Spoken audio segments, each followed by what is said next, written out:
ప్రేమన్నది ఊపిరి కాదా, అందరిలో ఉండేదేగా, పరిచయమే లేదని అంటే వింతే కదా. నువ్వున్నది నాలోనేగా, ఈ సంగతి విననే లేదా, మదిలో నేను నిదరోతూ గమనించలేదా.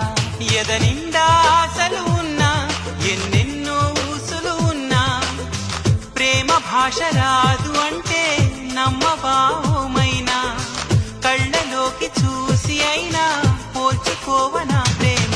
ఎలా చెప్పనమ్మా నాలోని ప్రేమని, ఎలా చూపనమ్మా నా ప్రేమ నువ్వని. అవునని అంటావు మరి